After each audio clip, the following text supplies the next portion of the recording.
Hey y'all, it's Sarah and welcome back to my YouTube channel.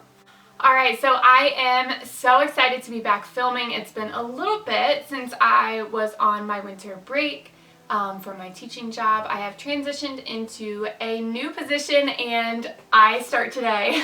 I'm so excited.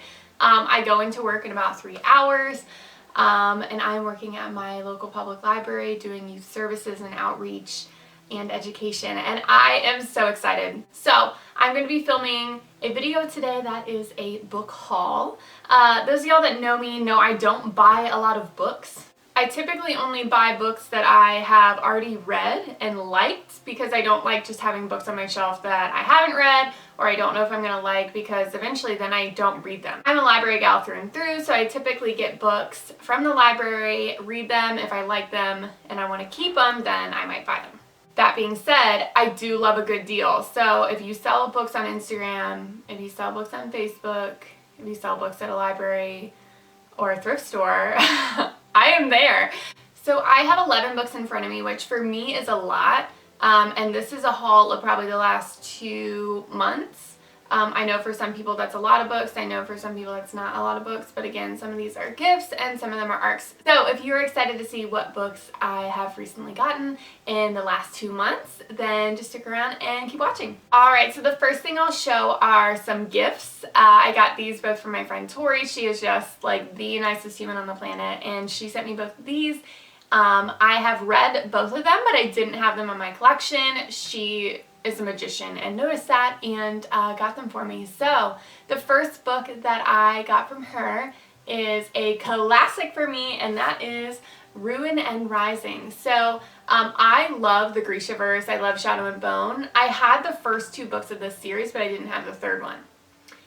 I went to Target and at their book sale I bought this third one and then Tori sent it to me the same day, literally the same day. So yeah, I'm gonna have to return one of them, but I'm so thankful to Tori for gifting this to me. She is just the sweetest.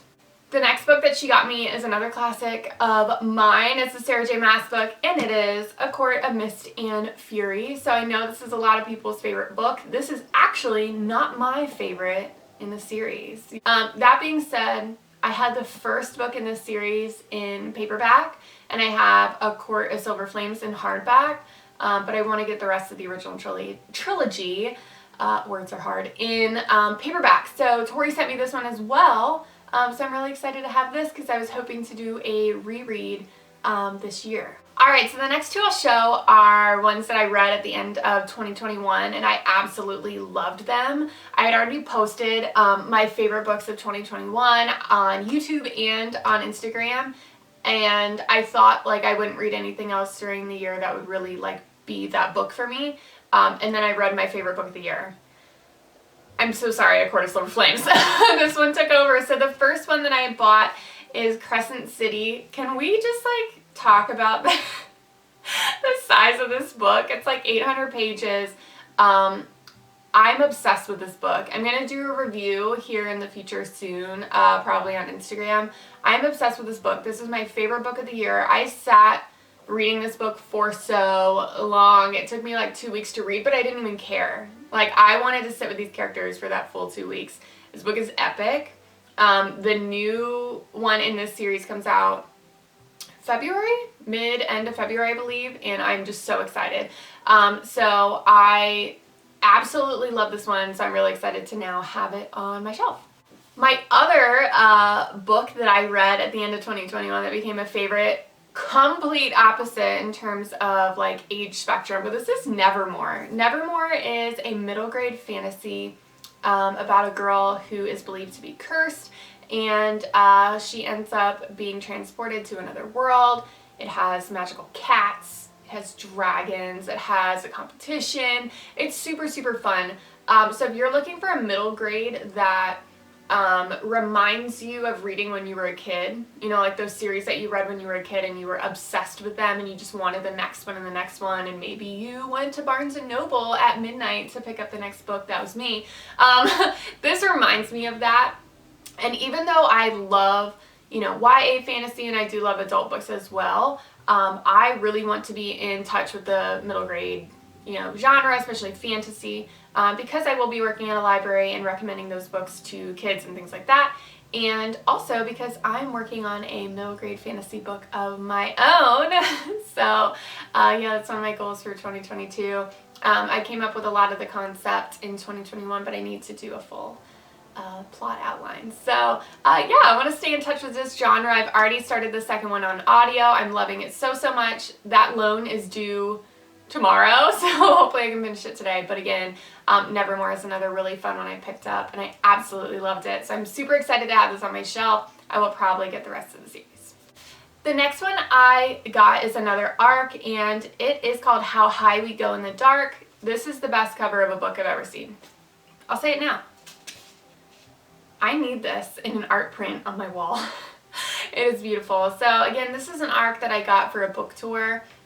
It's one that I wouldn't normally read, but I read the synopsis and I just thought that sounds amazing. This was my first book that I read in 2021. I don't cry when I read, and I wept. So this book is beautiful. I can't even begin to describe it. I was trying to describe it to my boyfriend yesterday, saying that I finished this book, and he was just like, what? So How High We Go in the Dark is a book about a woman who is studying climate change in 2030. She is in the permafrost in Siberia. For those of y'all that aren't familiar, permafrost is permanently frozen ground. Not necessarily like ice on the ground, but the soil itself is frozen. So if you were to take like a subsample looking in, like a cross-cutting sample into the soil, you would see frozen water within the soil. So that's permafrost. And when all that melted during what we assumed to be the future of our world in 2030, when that started to melt, these scientists unearthed some human remains, and those remains contained viruses within the human specimens. This is not meant to be a COVID book, right? That's not what this is. It was in the works before COVID was really a thing. And it's not meant necessarily to just be a commentary on COVID, but the virus that is unleashed ends up being a plague. How do I describe it? It's not like watching a zombie movie on TV, right? Like, that's not what we're doing here. This is a very serious book, and it is all about grief and how we process losing loved ones. There's a lot of trigger warnings for this book, primarily loss of life, especially children. There's also physician-assisted suicide, euthanasia, things like that. Obviously, there is a pandemic going on in this book, but it is absolutely beautiful, and there is hope at the end. There is. And when I got to that part, the part in the book where there's hope, that's when I started crying. I wasn't necessarily crying because of all the sad stuff at the beginning. I was crying in like a culmination of like, these are all the things these characters went through, and we finally made it. Like, we got that moment, where we made it. It is a little bit different of a format in that it's a collection of short stories, and all the short stories have like one tiny little connection that loops them all together. And so by the end, you're going to see all of those threads weaving together. It's very literary, but it's also very beautiful. So again, that is How High We Go in the Dark, and it is a beautiful, beautiful story by Sequoia Nagamatsu. All of the characters in this book are of Asian descent, and it is an absolutely beautiful book. So like I said before, I'm big on like thrifting books, and one of my friends on Instagram, Patty, said that this is one of her favorite books, so I decided to get it from someone else who was selling it on Instagram, and that is Dear Edward. Dear Edward is going to be another sad one for me, I'm pretty sure, because it is a story about a child who is a lone survivor of a plane crash.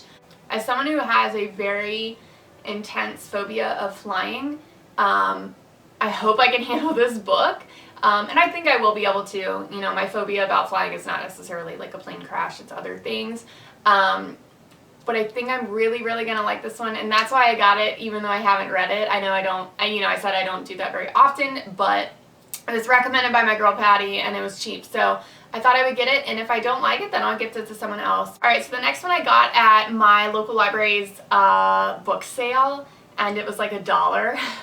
I had checked this book out about 2 weeks before this book was in the library book sale. One of my favorite authors is Dan Brown, and I primarily own his earlier books in mass market paperback, and they get ripped to shreds.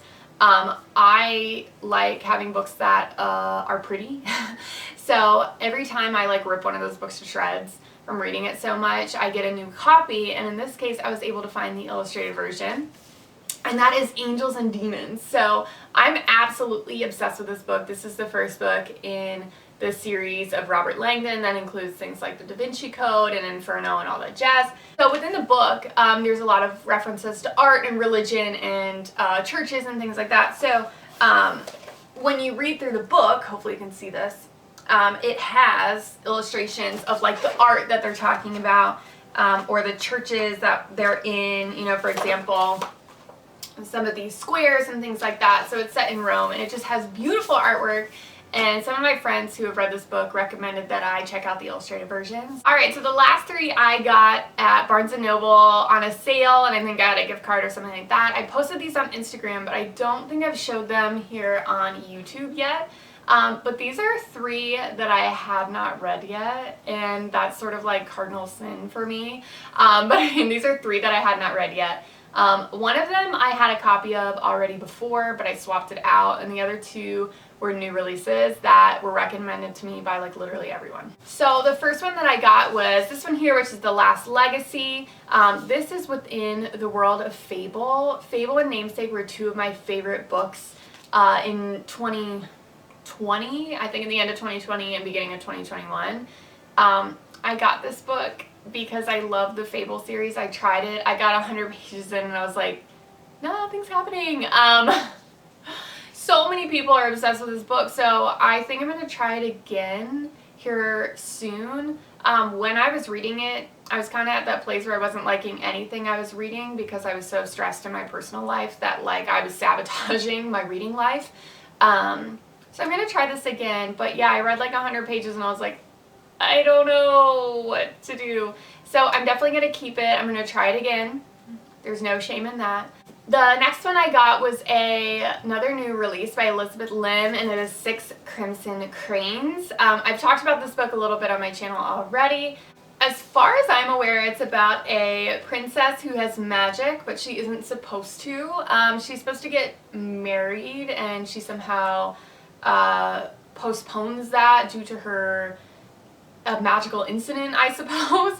And because she postpones this arranged marriage, she is cursed, and all of her brothers turn into cranes. She's trying to find her brothers. She's trying to recover the throne from some dark forces, but if she talks about what happened to her, her brothers that have turned into cranes will die. So I'm super excited to read this book. I don't know anyone that doesn't like it, and that's why I got it sight unseen, if you will, from Barnes & Noble. Alright, and then the last book I'll show you, I had a copy of it before in hardback, and I got it from Book Outlet.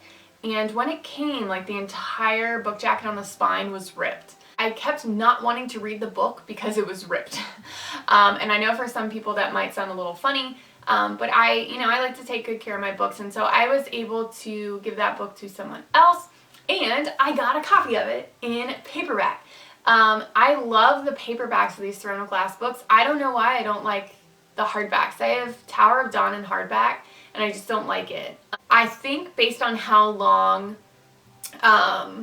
what's it called? Crescent City was and how much I liked it, I think I'm going to feel the same way about this book. I needed that 2 weeks of break to dedicate to something like Crescent City, so I think once I get in the swing of my new schedule and things like that, I will be able to tackle this final book in the series. So I hope you enjoyed seeing what books I have recently added to my shelves. If you have read any of these, please let me know down below. Tell me what you think is good.